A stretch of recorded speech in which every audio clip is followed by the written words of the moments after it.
Está começando mais um programa da AME Osasco e você, eu sou Adriano Marques e junto com esse timaço aqui vamos levar até você o melhor conteúdo sobre os mais variados temas. Hoje nós temos a presença de Fábio Moterani, que é juiz do trabalho e vai falar um pouco com a gente sobre saúde e bem-estar. Mas como nós sempre fazemos, conosco Alejandro Vera, médico psiquiatra, presidente da AME Osasco e coordenador do Departamento de Saúde Mental da AME Brasil. Ale, seja bem-vindo.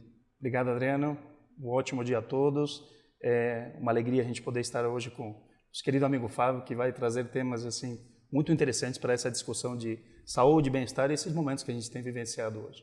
Muito bom. O Ala Della Bella conosco também, psicólogo, tesoureiro da AME Osasco e também membro do Departamento de Saúde Mental da AME Brasil. Ala, seja bem-vindo. Olá, Adriano. Olá, amigos que sempre nos assistem. Particularmente uma alegria dobrada estar aqui com o meu grande amigo Fábio Moterani. Será um ótimo programa.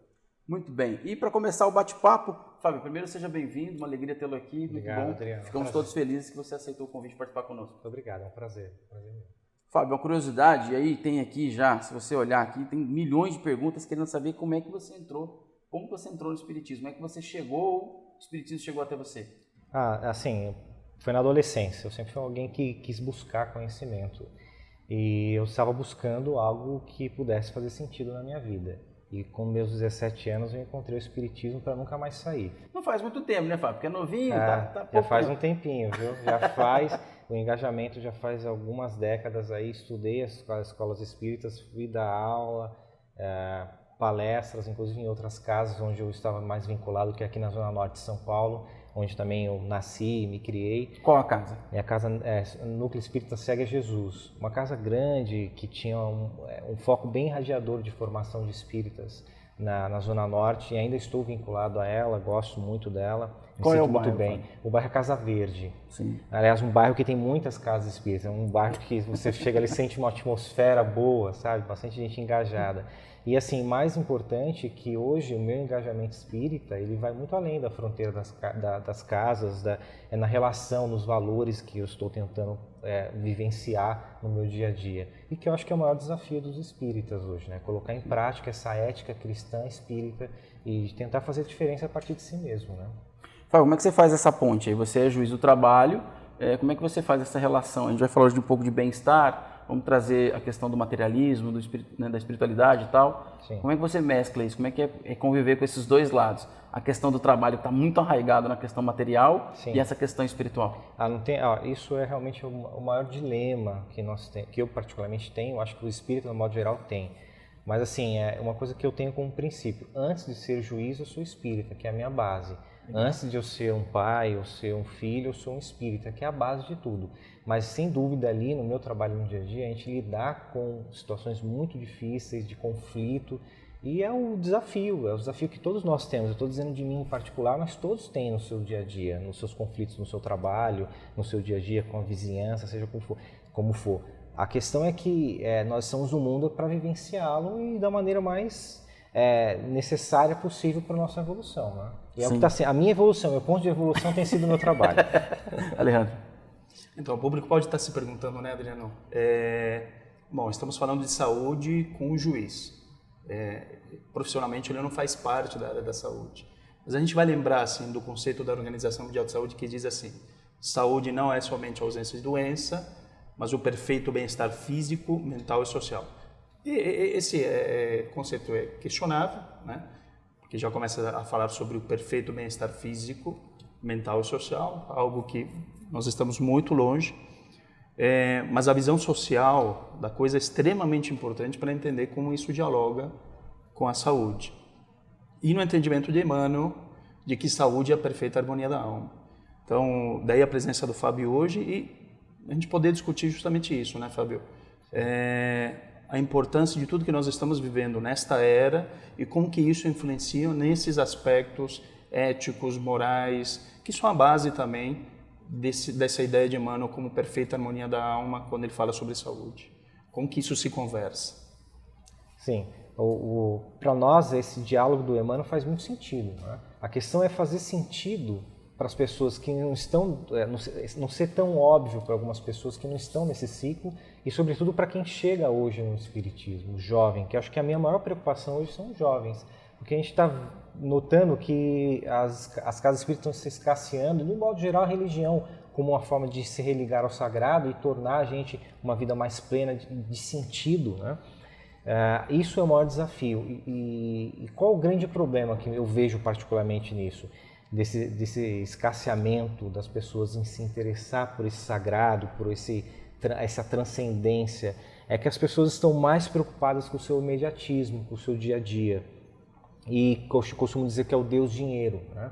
O Deus dinheiro é algo que tem se prevalecido dentro de uma sociedade em que a conquista material é a identidade de você se colocar como alguém viável socialmente, alguém não só viável socialmente, mas alguém que é interessante socialmente. E isso é o recado que os jovens têm recebido atualmente. Então, assim, você lidar com algo que está lá no futuro e ser um talvez, para eles não interessa tanto.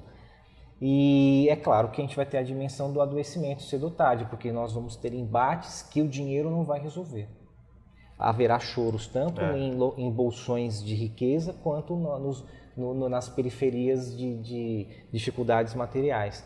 Então, assim, nós vamos ter sempre algum tipo de embate familiar, social, do trabalho, conosco mesmo, uma questão de existencialismo que vai nos exigir algum tipo de suporte.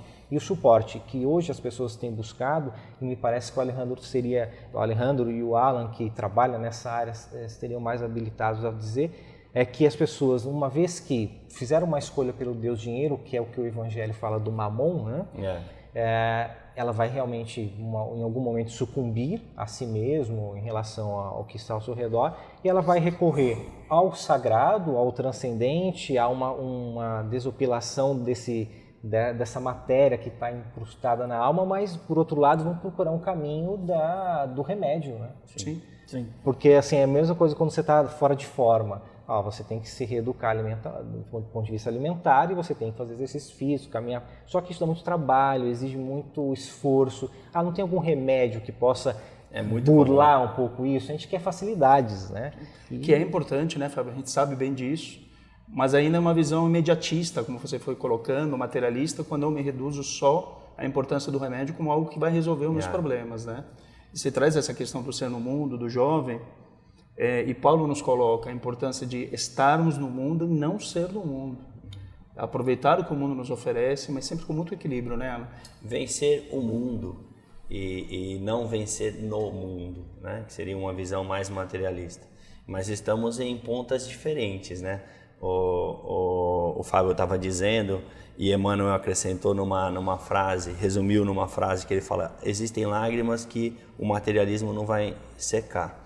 Mas quando eu digo que nós estamos em pontas diferentes, embora eu sei que o Fábio seja um moço muito inquieto, ele sabe muito de direito, mas sabe muito de filosofia, de sociologia, conheço ele há alguns anos. Quando eu falo em pontas diferentes, lá na ponta em que o Fábio trabalha, existem algumas escolhas que as pessoas fazem do ponto de vista material também muito imediatista. E existem ações mediadas por valores pessoais em que as pessoas escolhem para fazer uso ou se render a esse Deus dinheiro. E eu acho que lá na ponta é que ele vai percebendo isso e vê o quanto isso é o gerador de doença no decorrer da sua vida, né? Porque você fez escolhas para chegar até o momento do seu sofrimento. E sem querer fazer julgamento a nenhuma pessoa, né? A gente sempre acha que a pessoa tem a capacidade de mudar, de ver a vida de uma forma diferente, mas vai ser necessária a dor de fazer esse mergulho dentro de si mesmo para poder observar o que fez de errado no arquiteto daquele sofrimento que ela está passando, que é onde chega na nossa ponta, né? Chega no consultório, adoecida, e você vai ver que na trajetória daquela pessoa existiram escolhas que às vezes nem sempre se renderam ao Deus mesmo ou ao Deus dinheiro, né?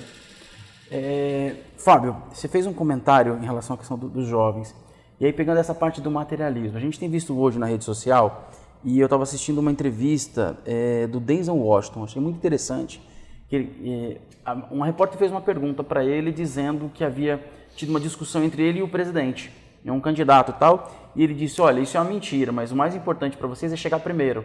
E aí ele discorre sobre isso, né? E é dentro disso que eu quero te fazer uma pergunta.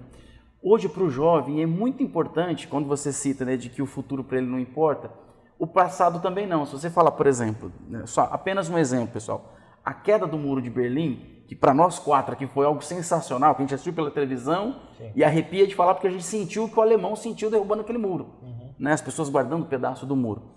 Para o jovem hoje, é muito importante ser o primeiro, fazer o primeiro, ter a roupa primeiro, ter o tênis de marca primeiro. Um exemplo disso é o lançamento de aplicativos ou de aparelhos, no caso o celular, que a pessoa dorme na porta da loja 2, 3 dias antes do lançamento para comprar primeiro. Eu queria que você trouxesse para nós um pouco de como você vê isso no jovem, porque, e aí amarrando com o trabalho, eu lembro de que quando eu fiz 14 anos de idade, foi a maior alegria que me falou, agora você vai tirar a carteira de trabalho. E hoje é uma luta para nós, trabalhar como autônomo, por exemplo. Porque a gente fica preocupado, mas aí, você não vai ter fundo de garantia, Fábio? Você vai ficar velho, Fábio. Você não vai ter aposentadoria? E o jovem não está nem aí para isso, porque ele já descolou outro meio de trabalhar. Um exemplo disso são os youtubers. Como é que você fala para uma pessoa de 80 anos que dá para ganhar dinheiro com o YouTube? Eu queria que você trouxesse um pouco dessa questão, disso que o Alan colocou, que o Alejandro falou, mas dessa insuficiência para o jovem, mas por outro lado que ele acha que é muito, mas que na verdade é um vazio. Queria que você trouxesse um pouco disso, por favor. Bom, bem rapidamente. Nossa época a gente fazia datilografia e depois o futuro era a gente fazer um curso de informática que estava incipiente ainda. Fábio, perdão. Datilografia, ele começa a entregar a idade aí. Rotary Club. Se você não tivesse um diploma... Se não tivesse um diploma, aí estava chegando aí a informática, você tinha que se aperfeiçoar e já fazer aqueles cursinhos. Hoje em dia os cursos eles são para você aprender a ser youtuber, né? Gamer. Então assim, mudou muito o cenário. E eu costumo dizer que o celular colonizou o ser humano. Hoje não existe mais o olho no olho, existe o olho na tela, que é a tela preta. As pessoas vão para o show e preferem filmar o show do que assistir o show. Então, isso eu notei ontem. Eu fui num evento lá na minha cidade, as pessoas gravavam, e gravavam até eu não quero sair na gravação dela, mas eu estava sendo gravado ali, tirando foto e eles não entendiam o momento, não sentiam o momento, era só foto. Eu cheguei a um museu, famoso, na Itália, em que você estava na obra de arte, ali você sentia, a pessoa tirava foto e ia embora. Tirava foto e ia embora. Ele não ficava sequer 10 segundos em cada sala. Nossa. Então isso mostra um retrato de quem realmente está vivendo muito o efêmero, o fugaz, do consumismo, porque todos nós consumimos. E assim, consumir, a gente precisa da vestimenta, a gente precisa do alimento, mas o ismo se tornou tudo muito patológico, porque a gente precisa do consumo para se preencher e também para ostentar. Sim. E a gente vê que isso é muito vazio, né? A gente vê que isso é muito vazio. E as pessoas, a questão da mídia social, por último, que a gente pode dizer, é que você tem a mercantilização da identidade e a mercantilização da personalidade. Da identidade todos nós já vendemos. Sim. Você tem um Google aí, Gmail, você tem o Facebook, você tem que dar todos os seus dados.